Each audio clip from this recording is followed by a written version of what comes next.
¡Señora! ¡Está viendo pornografía su hijo! No puedes contar con nadie. No, hoy no hay saludo, vamos corto y al pie, porque es una segunda parte, carajo. Venimos con la segunda temporada de La Rosa de Guadalupe, tío, de la Guerra de Sucesión Española. Si sos nuevo o sos un sorete que no se vio la primera parte, anda a verla, te la dejo acá en la descripción. Porque ahí es donde vimos los antecedentes, el contexto, aclaramos algunos puntos y vimos la guerra desde el principio hasta 1706. Y hoy toca de 1707 en adelante. Oh my god, esto va a ser épico, papus. A los únicos que voy a saludar ahora son a Lollipop99, Fabricio Pereira, Ciro Drax62, Santiago Romero, XD, Toquelau Bolita y Miguel Francisco Alberto Álvarez Bartolisi. Este cuenta como por 5. Sí, se los dejé facilito para la primera. Efectivamente, la silueta era de la República de Bulgaria. La silueta del día de hoy es esta. Acuérdense que puede ser un país o reino actual o desintegrado. Los primeros en sacarla los saludo en el video que viene. ¿En qué nos habíamos quedado? Ah, sí, los austracistas perseguidos y echados de Madrid. Son gays, no los quiero yo en mi reino. Marlboro paseándose en pelotas por los Países Bajos. ¡Rayos, está desnudo! Los franceses sufriendo en Italia y el Frente Rin mimido. La primera ronda de negociaciones había fracasado, y ya saben lo que significa cuando las guerras se alargan, llegan problemas adicionales. Simultáneamente a la sucesión tenía lugar la Gran Guerra del Norte, un conflicto bélico por la supremacía del mar Báltico, donde algunos de los estados del Sacro Imperio estaban metidos, y ya saben que el que mucho abarca, poco aprieta. Un dicho muy conocido acá en Argentina es: si apretás mucho el pancho se te escapa la salchicha. Es la meca de la irreverencia. A Suecia le chupaba un huevo la sucesión española, pero indirectamente le iba a dar una mano a Francia, porque el Conchesumare se había establecido en Sajonia, poniendo nuevamente en peligro a Viena. Esto se está convirtiendo en hábito. Y a muchos otros estados del Sacro Imperio, que por esto mismo dejaron de enviarle voluntarios a la causa carlista para concentrarse en su propia defensa. Esta falta de tropas y la mariconería holandesa hizo que Marlboro se estancara y no siguiera avanzando en los Países Bajos. Estoy rodeado de tontos. Y en el Frente Rin fallecería Luis de Baden, uno de los comandantes más importantes para el imperio, quien sería reemplazado por uno de menor experiencia, que hizo notar estas deficiencias en batalla. ¿Está resultando todo tal cual esperábamos? No. Repentinamente la tortilla se había dado vuelta, pero Luisito sabía que esto podía ser algo momentáneo, y andaba ansioso por terminar el conflicto antes que lo hicieran sentarse en la silla que no tenía la torta. Aprovecha el bug.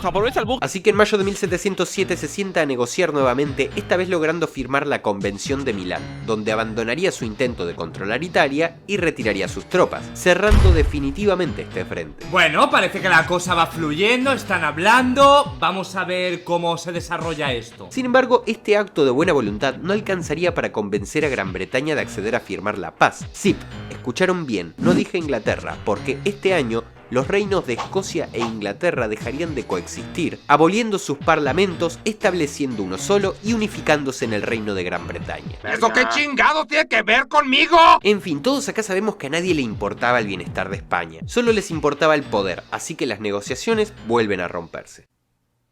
¿Pero qué ha pasado? Mientras pasaba todo esto, en la península tenían lugar conflictos internos y puterío entre Carlos y Galway, el comandante de las fuerzas portuguesas y responsable de que los carlistas tomaran Andalucía y temporalmente Madrid. Estos conflictos hicieron que el histérico de Carlos lo dejara a su suerte con apenas 15.000 efectivos. Lo lamento, pero hizo que el emperador perdiera el estilo. Retirándose a Cataluña y haciendo que tras la batalla de Almansa el 25 de abril de 1707 las tropas de Galway fueran aplastadas y los carlistas perderían todo lo que habían conseguido, reduciéndolos a Cataluña.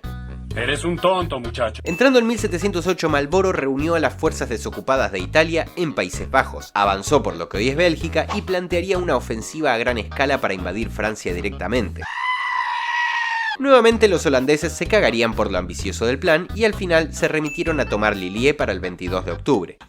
Estuvo cerca. También los ingleses recapturarían la isla de Menorca, un dato que parece poco relevante pero que cobraría peso al final de la guerra. Este año no pasaría mucho más, pero ya vemos que Francia estaba en el horno de nuevo, así que entramos a una nueva ronda de negociaciones, la tercera, donde en marzo de 1709 Luis se acerca a La Haya para renegociar, estando dispuesto a ceder completamente las herencias españolas y de manera tímida, apenas solicitando Nápoles y Sicilia para su nieto. Por favor, no me mates, no. Parecería que la guerra iba a terminar, pero acá es donde los holandeses y Gran Bretaña se endulzaron más y sin dar brazo a torcer ordenaron la rendición incondicional de Francia, y atentos a esta cláusula porque le ordenaron a Luis que forzara a Felipe a hacer lo mismo, y que en caso de que se negase, sería el propio Luis quien debería expulsar a su nieto por la fuerza con tropas francesas. ¿Qué? Obviamente Luis se iba a negar a tal descabellada e irracional condición, por lo que el 28 de mayo de 1709 las negociaciones se rompen y la guerra se reanuda. Aquí vamos de nuevo. Sin embargo, a pesar de que Francia estaba en el horno, Luisito no era ningún pelotudo. Tenía cara de boludo, pero no lo era tanto, y sabiendo que las negociaciones podían fallar, aprovechó esta pausa para reorganizarse y sumar un nuevo ejército al frente de Países Bajos. Tal vez sea un tonto, Ya que como los otros estaban medio que cerrados, se concentró en uno solo y listo, más fácil. pero no tanto, ¿saben? Marlboro tenía toda la intención de atacar por la costa norte francesa, pero aunque venía haciendo todo bien, nuevamente los holandeses le dieron la negativa, como a lo largo de todo el conflicto demostrando una actitud sumamente temerosa y pasiva, a pesar de ir ganando. Marica. Una lástima porque creo que todos queríamos ver qué hacía Marlborito. En vez de esto, las fuerzas imperiales sitiaron Tournai. Recordemos que andamos más o menos por lo que hoy es Bélgica, y avanzarían hacia Mons, cerca de la frontera con Francia. ¡Acércate, viejo! ¡Acércate! Tras algunos conflictos de aprobación para iniciar el ataque con los holandeses, estos se retrasarían y darían más tiempo al ejército francés, con el que se encontrarían el 11 de septiembre de 1709, en lo que se conoce como la batalla de Malplaquet. ¡Aquí viene el impacto! Que fue, en resumen, un completo desastre. Sí, las tropas imperiales consiguieron hacerse con Mons, ¿Pero a qué precio?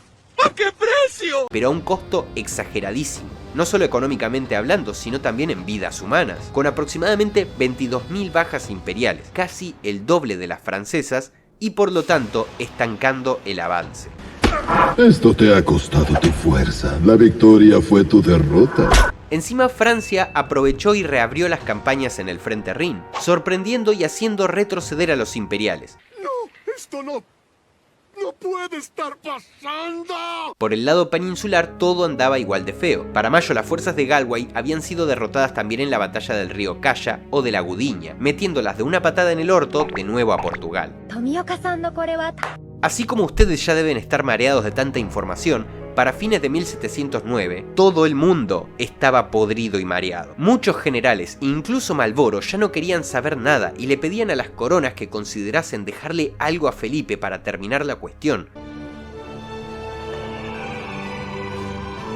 No. Sin embargo, el Sacro Imperio y Gran Bretaña no daban brazo a torcer, y Saboya se negaba a permitir que Félix se asentara en Sicilia, ya que por supuesto podría haber amenazas futuras de expansionismo por ahí. Incluso el propio Felipe ya había dejado de ser humilde como al principio. Ahora, agrandado como calzón de suegra por sus victorias y el apoyo de muchos españoles en la península, se opuso rotundamente a dividir las posesiones españolas. Yo tomo mis decisiones. Es un pelotudo. Aparte de Luisito, el que menos tenía ganas de seguir la cosa eran los holandeses, por lo que para asegurar su continuidad, Gran Bretaña firmaría con ellos el primer Tratado de Barrera, mediante el cual se les otorgaría, pase lo que pase, una buena porción de territorio en los Países Bajos españoles, y si ganaban, algún que otro territorio extra de Francia. ¡Se la creyó! ¡Me la creo! Para el año siguiente y ya en la nueva década se iniciaría una nueva ronda de negociaciones, y atentos acá, donde Luisito incluso estaría dispuesto a subsidiar, o sea, pagar la compra de soldados o mercenarios para los aliados, con el fin de sacar a su nieto de España. ¡Pero es un sacrificio que estoy dispuesto a aceptar! Sin embargo, miren lo cerrado de las contrapartes, que nuevamente lo rechazarían, sobre todo por Gran Bretaña, que esta ya no parecía la guerra del Sacro Imperio, era la guerra de los británicos, y al final nos daremos cuenta por qué. Esta mantuvo firme la idea de que Felipe debía ser expulsado con propias tropas francesas. Amigo, te pido que pares. No siempre se trata de dinero, Spider-Man. Yo lo que veo acá es que el escritor de este anime quería extender la obra más de lo necesario. La cosa es que esta nueva ronda de negociaciones obviamente volvería a romperse en julio de 1710. Oh, shit. Here we go again. Y acá empieza un arco de relleno. Este mismo mes sería la segunda ocupación de Madrid, donde los austracistas cambiaron la comandancia de las operaciones, avanzaron sobre Almenara y en agosto sobre Zaragoza, logrando en septiembre de 1710 ocupar Madrid por segunda vez. ¡Hemos vuelto! Sin embargo, nuevamente fueron recibidos como el culo por los simpatizantes borbónicos en la zona, que ahora por las persecuciones y toda la cosa eran más, así que al poco tiempo tuvieron que volver a retirarse, perdiendo en el proceso Brihuega y Villaviciosa en diciembre. y acabados por ser confinados nuevamente en Cataluña. Así que dominás el arte de frenar pijas con el culo, pibe. Puro relleno porque terminaron donde empezaron. Y ojo que acá se pudre todo puertas adentro en Inglaterra. Más que por estas batallas en específico, algunas de las derrotas eran atribuidas principalmente a las malas decisiones tomadas por el partido Whig, predominante en el Parlamento británico. ¿Y ahora qué hiciste, cabrón? El nuevo reino de Gran Bretaña venía haciendo las cosas como el culo, o eso creía la gente. Estúpida, no vas a arruinar mis planes. Por un lado, le quitaba influencia a algunos comandantes de renombre que antes sí tenían voz y voto en las decisiones, como el propio Marlborough, a quien incluso relevarían de su puesto poco después. No pueden hacerme esto a mí. Yo inicié esta compañía.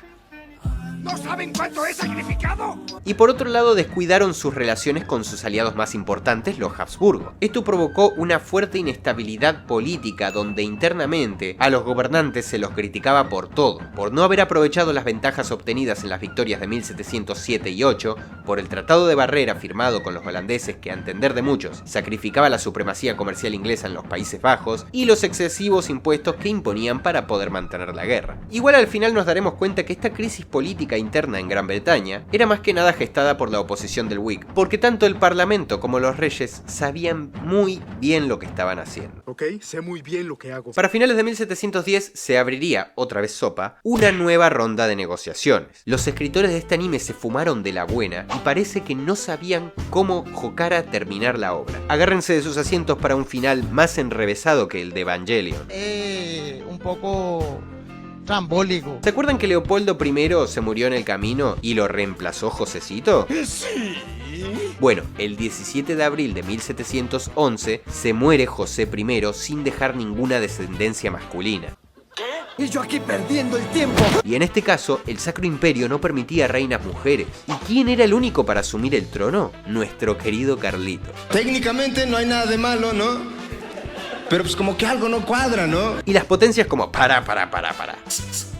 Porque estamos teniendo esta guerra para conservar el equilibrio de poder, supuestamente. Y ahora Carlos es rey del Sacro Imperio y de España. ¡Nah! Eso no va a pegar. Así que los frentes se congelan y ahora se sientan a negociar más tranquilos, para pensar mejor las cosas. Pero pará, que la novela se pone buena. ¿De qué estás hablando, Alan? Porque Luis Delfín de Francia, el hijo mayor de Luis XIV y heredero al trono francés, también se había muerto unos días antes, el 14 de abril. El único heredero de mierda de todos los hijos de todas las esposas que tenía Luis XIV capaz de ser heredero. ¡Páralo todo! ¡Cambiamos aquí todo! ¡Cámbialo! Entonces, si se muere Luis XIV, ¿quién más podría asumir el trono francés? O Luis Duque de Borgoña o Felipe. Y Felipe no, porque tiene que ser rey de España. Así que va el otro nieto, el de Borgoña. Con él en mente empiezan a pensar ya las cláusulas del próximo tratado y siguen negociando. Preparaos ahora porque os va a estallar el culo. Pero no, porque también se muere a mitad de las negociaciones en febrero de 1712. Pero no, pará. ¿A quién ponemos entonces cuando Luis XIV la palme? Pues yo diría de meter al hijo del fiambre. ¿Hablan al chaval de 5 años? Pero si aún ni sabe limpiarse el culo. Espera, ¡guau! Me parece buena idea. El bisnietito de 5 años, Luis de Bretaña. Sí, todos se llamaban Luis. Decime el nombre de 15 reyes. Luis, te la dejé muy fácil. Y yo creo que ustedes ya están intuyendo qué pasó. No me digas. También la palma un mes después que su papá, en marzo de 1712.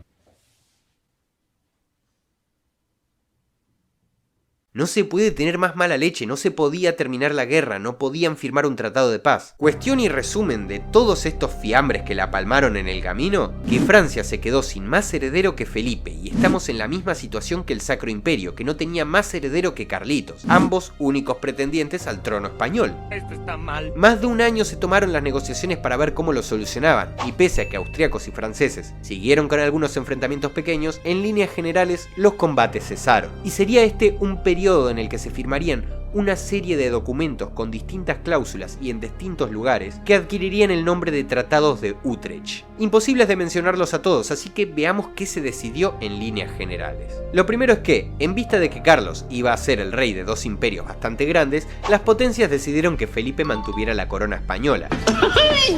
Pero por otro lado, que renunciara al trono francés. No, Jay. Tanto él como sus descendientes. Eso dejaría al otro bisnieto de Luis XIV como sucesor, y bueno, eso nos da igual. Gran Bretaña sería el auténtico ganador y más beneficiado, obteniendo los puertos de Gibraltar y Menorca, este último por el momento. Algunas cláusulas en la posesión de Gibraltar y la cuestión sobre el poder que verdaderamente tenía Luis XIV para firmar esto por sobre Felipe serían detonantes de la cuestión Gibraltar más adelante y que todavía sigue abierta. Tu culo. Mas eso no es tema de este video. Con estas ganancias, Gran Bretaña se hacía con el firme y duradero control del Mediterráneo, mientras que a los holandeses no serían recompensados debidamente. Con todo lo que se habían gastado, apenas recibieron algunos territorios en los Países Bajos, que no compensaban absolutamente nada de las pérdidas, sacándolos del camino para convertirse los británicos en la principal potencia naval de Europa y por lo tanto en este momento del mundo. No te culpo a ti por haberlo hecho, como a mí por no haber anticipado esto. Sumado a esto, acá nace el acuerdo por el asiento de Grones. Me imagino que se acordarán de este por mi video del sitio de Cartagena. Resulta que antes de esto, España rara vez se dedicaba al comercio transatlántico de esclavos. Les recuerdo que cuando se dice rara vez, no es que no lo hacía, es que lo hacía a veces y menos veces que los demás. ¿Me escuchaste, pelotudo? Apenas sí tenía un convenio por el estilo con Francia, pero ahora como Feli era el rey, este contrato pasó a manos francesas completamente, que ya sabemos que son más fanáticos del tema. Hoy en día, sobre todo si son futbolistas. Por medio de los tratados de Utrecht, estos permitirían que los ingleses accedan al acuerdo y dejando a su vez muy por fuera a la compañía holandesa, que empezó a desvanecerse, uno de los auténticos perdedores de esta guerra.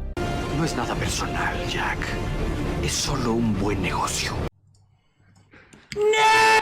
Tras esto, la South Sea Company británica ganaría terreno en América, de la que también hablamos en el susodicho video del sitio de Cartagena. No sé si te das cuenta, pero te estoy mandando a que lo veas. Esto me recuerda un poco a un video de mi amigo Haru, donde dice que lo que define a un buen español son dos cosas. La primera es que te tiene que encantarte la paella y la segunda en odiar a los putos franceses. De esto último no estaría tan seguro, porque analizándolo mejor, españoles se rompieron la mandarina con españoles para que un francés los gobierne.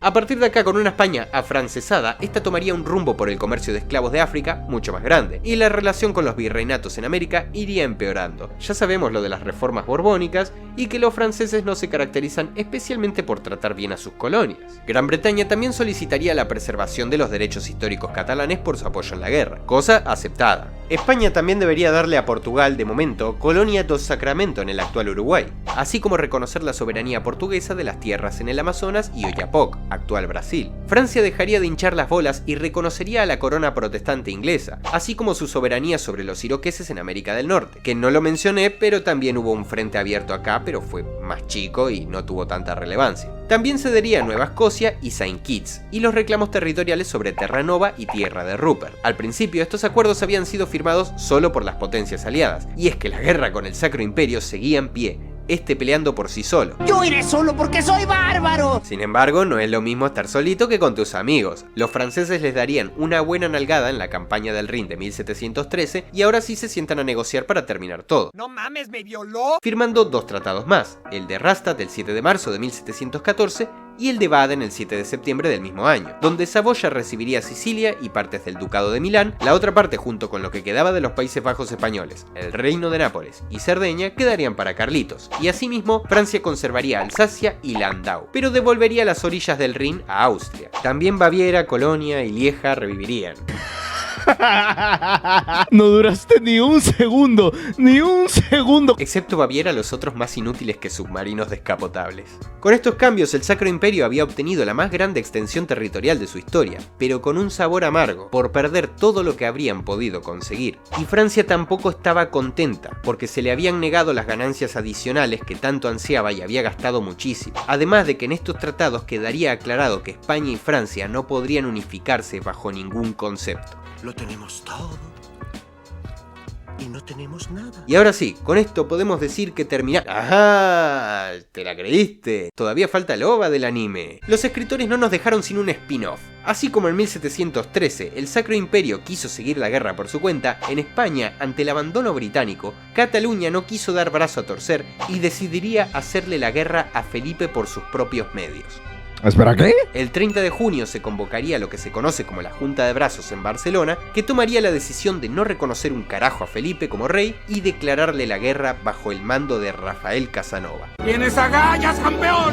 Tras esto, Feli consulta a su abuelo qué hacer, ya que a pesar de haberles concedido los mismos derechos que a Castilla para que no rompan las bolas, los austracistas catalanes no se iban a rendir. A lo que Luis recomendó, entre infinitas comillas, que fueran castigados de la forma más severa posible y que Cataluña pagara todos los daños y costas de la guerra que se produjeran por esta insurrección desde su inicio hasta su final. ¡Va a haber un chingo! ¡Un chingo! Es así como atacarían Cataluña. La relación de poder era desproporcionada y al poco tiempo los felipistas darían inicio al sitio de Barcelona. Sin embargo, los defensores resistieron todo lo que pudieron e increíblemente aguantando combates por todo un año. ¡Ey, murciélago!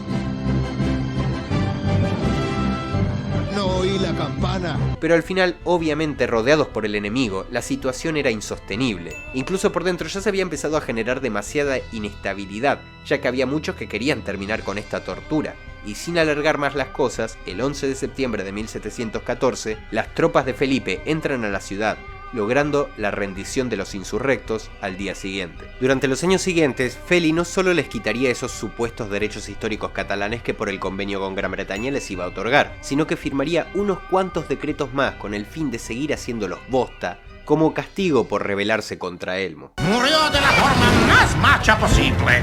Casi se me olvida, antes de que se termine la guerra oficialmente en 1715, también la palmaron estos.